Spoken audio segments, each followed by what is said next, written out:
Vamos ficar sem o teclado. Eu vou ler aqui a palavra de Deus em Atos dos Apóstolos, capítulo 3, versículo 17, que diz assim, aliás, 4. Todavia, para que esta notícia não se divulgue mais entre o povo, proibamos com ameaças que no futuro falem alguém nesse nome. Chamaram-nos e ordenaram-lhes que absolutamente não falasse nem ensinasse em nome de Jesus. Responderam-lhes Pedro e João, julgai vós mesmo se é justo diante de Deus obedecermos vós mais do que a Deus? Não podemos deixar de falar das coisas que temos visto e ouvido. Eles, então, ameaçando-os de novo, soltaram-nos, não achando pretexto para os castigar por causa do povo, porque todos glorificavam a Deus pelo que tinha acontecido, pois já passava dos 40 anos o homem em que se realizara essa cura milagrosa. Foi aquela cura que aconteceu lá na Porta Formosa, né, do paralítico, que Pedro e João iam entrando no templo, né? E quando aquele homem estendeu as mãos, pedindo uma esmola, Pedro e João disse para aquele homem, nós não temos prata e nem ouro, mas o que temos, isto nós te damos. Em nome de Jesus, levanta-te e anda. E com isso ele andou, porém, depois que essa cura repercutiu em toda Jerusalém, eles foram proibidos, né? Foram chamados, foram proibidos de falar no nome de Jesus, né? Do nosso Senhor. E então Pedro disse, olha, importa obedecer mais a Deus do que aos homens. Importa obedecer mais a Deus do que aos homens. Qual a posição política do cristão? O cristão, ele crê na primazia do reino de Deus, em primeiro lugar. Como está lá em Mateus capítulo 6, versículo 33, né? Buscai em primeiro lugar o reino de Deus e a sua justiça, e todas as demais coisas vos serão acrescentadas. Então, em todo o tempo da nossa prática cristã, nós aprendemos a priorizar o reino de Deus. Então, tudo na nossa vida está, em primeiro lugar, o reino de Deus. Segundo, o cristão crê que Deus é que remove os reis e que coloca os reis. Vamos aqui para o livro de Daniel. Vamos aqui para o livro de Daniel, capítulo 2, versículo 21. Diz assim, é ele quem faz mudar os tempos e as circunstâncias, é ele quem depõe os reis e os enaltece. É ele quem dá sabedoria aos sábios e talento aos inteligentes. Nós cremos nisso, viu?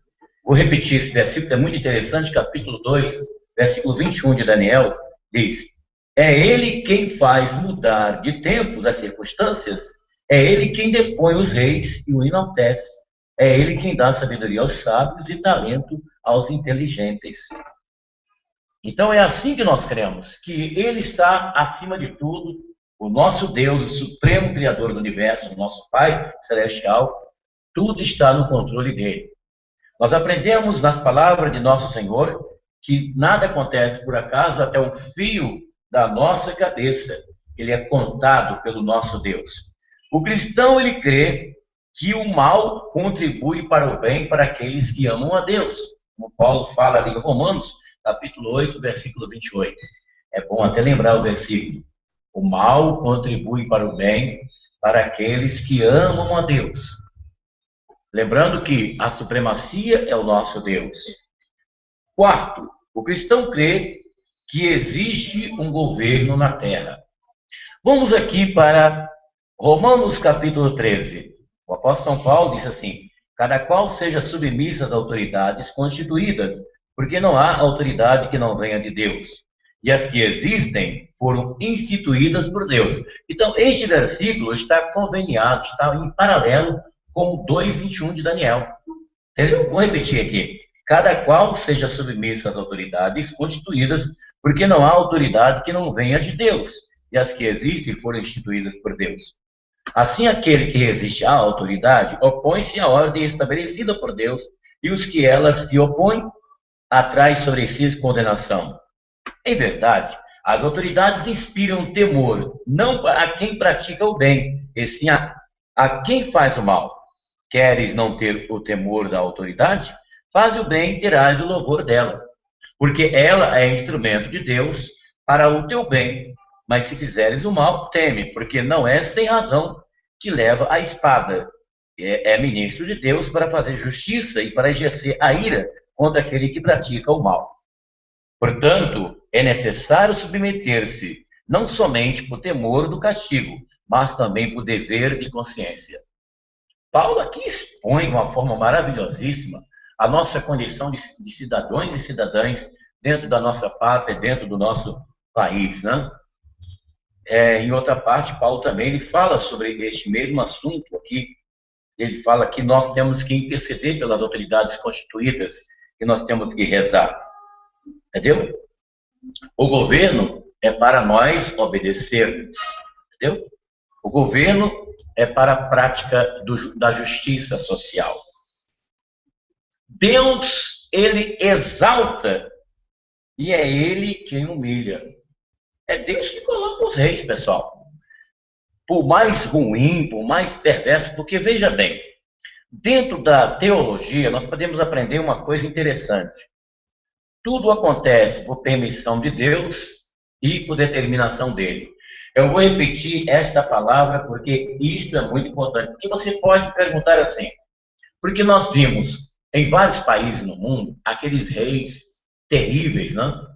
Aqueles reis terríveis, como por exemplo Adolf Hitler, com aquele sistema diabólico de nazismo, né? De eliminação de raça para manter somente uma raça, onde ele obriga o pessoal, os próprios soldados, né, a praticar cultos pagãos, né, dentro do nazismo, a praticar as coisas contra o cristianismo, porque o nazismo ele se revoltou contra os judeus e contra os cristãos, nós sabemos disso. Né? Aí você pode perguntar assim, poxa, mas Adolf Hitler foi colocado por Deus? A colocação dele nesse sentido, nós entendemos que Deus permitiu que ele chegasse. Também quando chegou o momento dele sair, também foi tirado. Porque na vida humana, nada é eterno, tudo é transitório, não tudo é abalável. Entendeu? Só o amor de Deus que permanece para sempre. É Deus que exalta e é Deus que humilha. Está escrito na Santa Bíblia que ele levanta do pó o pobre e do monturo ergue o necessitado, e é ele que exalta, é ele que humilha. Nosso Senhor ele foi abordado no momento em que ele estava aqui na Terra, nessa situação do qual nós vivemos, né? De capitalismo selvagem, de sistema capitalista, de lutas de classes. E alguém chegou com uma moeda perto do nosso Senhor para querer incriminar o nosso Senhor com relação às leis existentes naquele momento, que era a lei romana, né? Que predominava ali na Palestina, em Israel. Ele chegou com a moeda e disse assim, Jesus, é lícito dar tributo a César? E o nosso Senhor perguntou, de quem é a efígie? E alguém respondeu, de César. E ele disse, dê a César o que é de César e dê a Deus o que é de Deus. E eles não tiveram mais como... Entendeu? Então nós cristãos, nós temos a consciência, segundo o que Deus nos determina, daquilo que nós temos que tributar ao nosso Deus, e como cidadãos e cidadãs que somos, que fazemos parte de uma pátria, nós temos que cumprir os deveres, né? Os deveres. Moisés no Egito, ele se deu bem.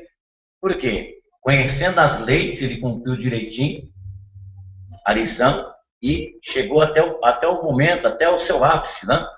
Ele conheceu as leis daquele país, não obstante não ser oficialmente o país dele, mas ele chegou ao ponto em que ele chegou porque ele cumpriu aquilo que foi determinado para ele. A mesma coisa aconteceu com José. José lá no Egito. Para ele chegar a ser o vice-presidente do Egito, ele teve que cumprir muitas regras para poder chegar até ali, né? Como cidadãos e cidadãs que nós somos, nós temos direitos a usufruir e deveres para cumprir na nossa pátria. Qual é a posição do cristão na política? O cristão, ele é da esquerda, ele tem que ser da esquerda, ele tem que ser da direita ou tem que ser do centrão? Resposta: de nenhum, pessoal. Nós não podemos ser de nenhum, nem da esquerda, nem da direita, nem do centro. Nós temos que votar em partidos e em candidatos que estejam coerentes. Primeiro, com a justiça social. Note bem, o cristão ele não tem que ser de esquerda, nem de direita, nem de centrão.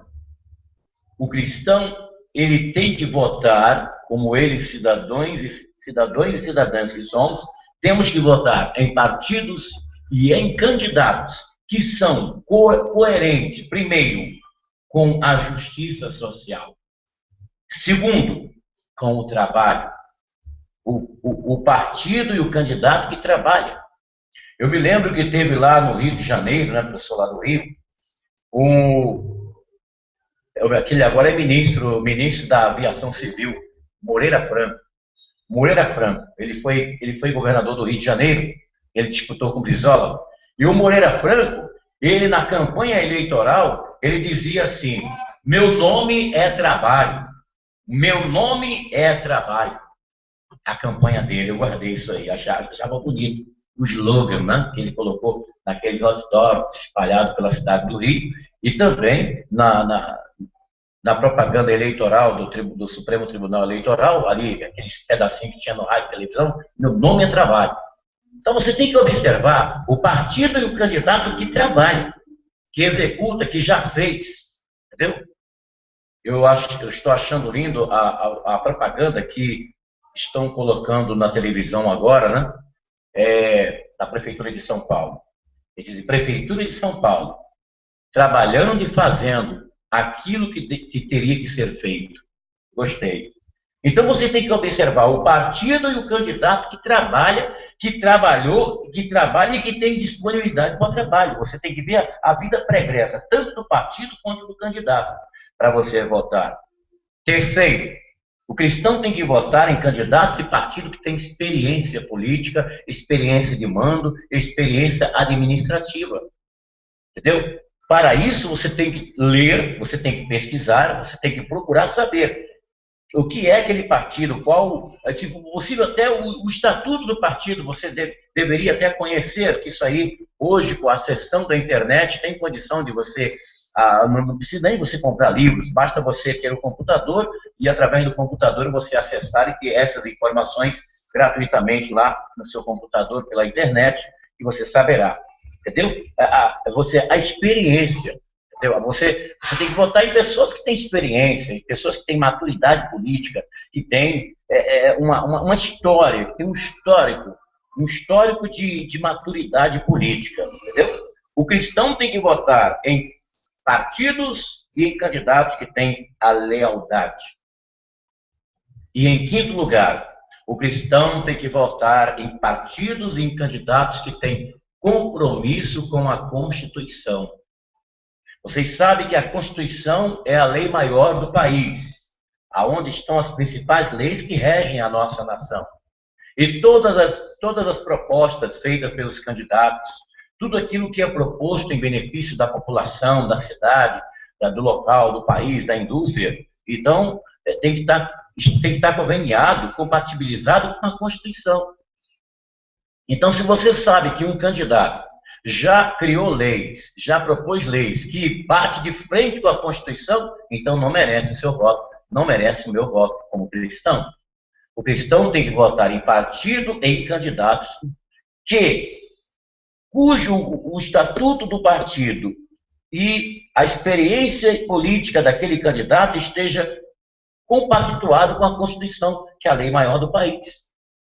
Se existe uma Constituição e você sabe que o candidato A, ou B ou C, criou uma lei no passado, na gestão política dele, que foi de contra o princípio da Constituição, que foi de contra a liberdade de expressão, então esse candidato não merece o voto daquele cristão. Eu estou falando em termos de Brasil, né, em termos do nosso país, entendeu? O compromisso tem que ser, o compromisso maior tem que ser com a Constituição, tanto do partido quanto do candidato. Cidadania é amor à pátria. Cidadania é amor à pátria. Nós somos cidadãos, somos cidadãs que temos deveres para cumprir e temos direitos a usufruir. Nós temos que estar antenados nisso aí, pessoal. Não é você, no dia da eleição, eu vou votar em qualquer um, no que está dando na pesquisa, eu vou votar em qualquer um. Não é assim, não. O seu voto é importante, você tem que votar nas pessoas que praticam a justiça social, que que tenha disposição para o trabalho, que tem experiência, maturidade política, que tem lealdade e compromisso com a Constituição, tanto o partido quanto o candidato. Assim seja.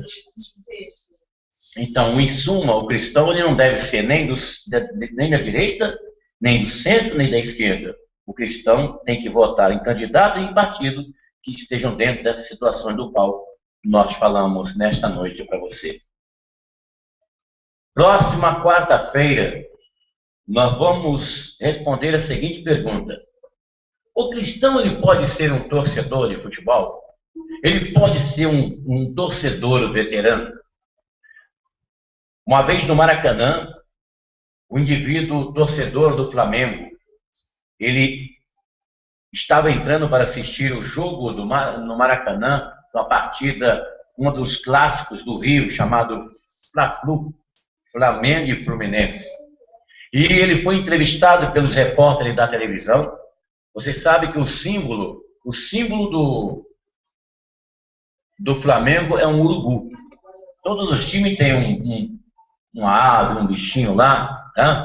No caso aqui o Santos, o Porto.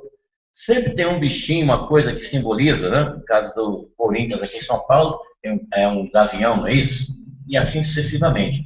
Lá no Rio é o urubu, que é o símbolo do Flamengo. Aí o repórter chegou e, entrevistando os torcedores que estavam entrando no Maracanã, que era quando é um clássico Fla-Flu, lá no Maracanã, no Rio, principalmente quando está assim nas oitavas de final, já chegando no final do campeonato, o Maracanã superlota, fica superlotado, fica tomado, uma multidão, é um barulho ensurdecedor ali na área da Tijuca, ali próximo onde fica o estádio do Maracanã, né? São Cristóvão. O repórter chegou e perguntou assim,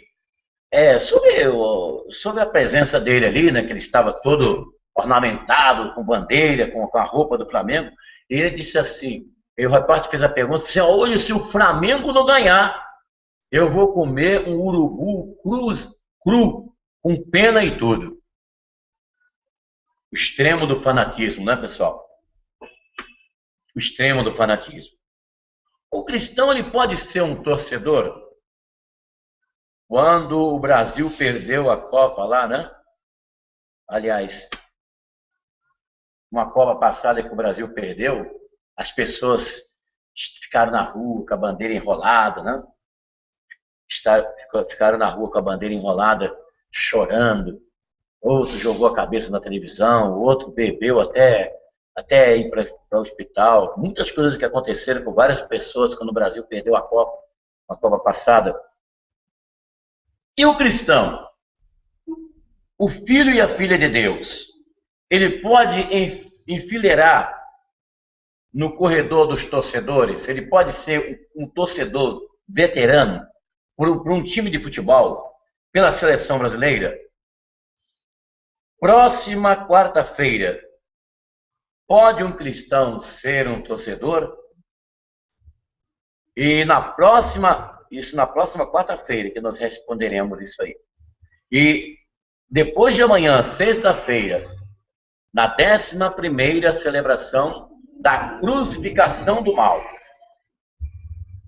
Crucificação do mal. 11ª celebração, onde nós estaremos aqui fazendo a oração poderosa da crucificação do mal. Nós vamos falar sobre o Templo de Salomão. Sacrifício de animais ou sacrifício humano? Nós vamos conhecer na Bíblia o que é o Templo de Salomão. E vamos saber, na sexta-feira, Porque está sendo construído aqui em São Paulo, pela Igreja Universal do Reino de Deus, o Templo de Salomão, que já chega o orçamento a 413 milhões de reais. Estava orçado em 300 milhões, mas segundo a Prefeitura de São Paulo, determinou que fosse feito ali um edifício, um estacionamento edifício, então a igreja gastará quase que a metade do orçamento previsto. Apesar que já ouvi comentário que já está ultrapassando, a própria construção do templo já está ultrapassando os 300 milhões. E com a construção do estacionamento, já chega à beira de 413 milhões de reais. E nós vamos saber por que a construção desse templo, o que tem a ver com as profecias da Bíblia. Próxima sexta-feira, 9 da manhã, e às 18 horas, quando estaremos aqui na celebração da crucificação do mal. E domingo, lembrando que 9h03 da tarde, nós vamos estar aqui falando sobre o profeta João Batista.